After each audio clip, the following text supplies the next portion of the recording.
तारा कोनो चिंता बाकी ना, आज सुबेरे से भूखे बानी हम। हाँ तो हम तोर दांत निकाल के धोइले बानी का जाके खो। देखो तू मानो चाहे मत मानो, हमार दिल तोहरे के अपन मान ले लेबा। आ तोहरे घरे डोली जाई, हमार जान पहचान के सब लोग जान ले लेबा।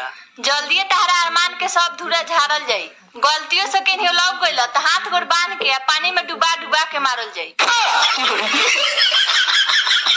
भैया हमारी मम्मी इतना मारे कि उनकी चूड़ी तक टूट जाएगी, फिर एक राउंड और मारेगी कि तेरी वजह से मेरी चूड़ी टूट गई। काम की बात करूं तो मतलबी, बिना काम की बात करूं तो पक्का, बात ही ना करूं तो बड़े लोग, अजीब लोग। चार का चार चार दुनिया 8 आ हाथ एक बार धो लो, कबो छोड़े में नहीं साथ। 10 का 10 द दूनी 20 आ सामने से हट जो ना तो बड़ा तो बहुत खीस। देह में सीना, सीना में दिल, आ तू कह तो दिल में तहार तस्वीर बना दी। घर में चूल्हा, चूल्हा पर गरम होता रड, आ तू कह तो तहरा देह के नक्शा बिगाड़ दी। हाथवा छोड़ के बोल ना। मान ला हमनी के कहो दुआ कबूल हो जाए तो तू का दुआ करब?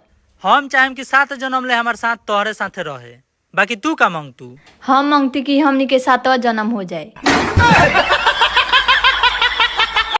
का कह तारा बोला? तोई कही गो दिल बाबे सीना के भीतरिया, ओहो दिल लागल बा तोरे से। बाकी हमरा लगे कंडीशन दोसर चलता। अच्छा तो तू कह तब।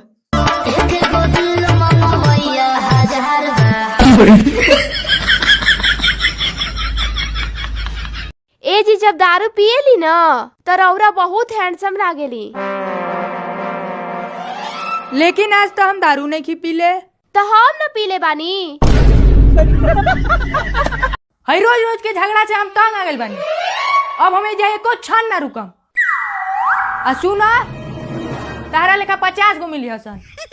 अच्छा तो मने रौरा अभियो चाहिए तो हमरे लेखा। सुनी ना, रौरा ब्याह के बाद बहुत बदल गए बानी, काहे से कि रौरा हमें में तनको इंटरेस्ट नहीं दिखावत। तो हम तो तारा ब्याह के पहले ही बोले रही कि हमरा शादीशुदा मेहरारू में इंटरेस्ट नहीं के।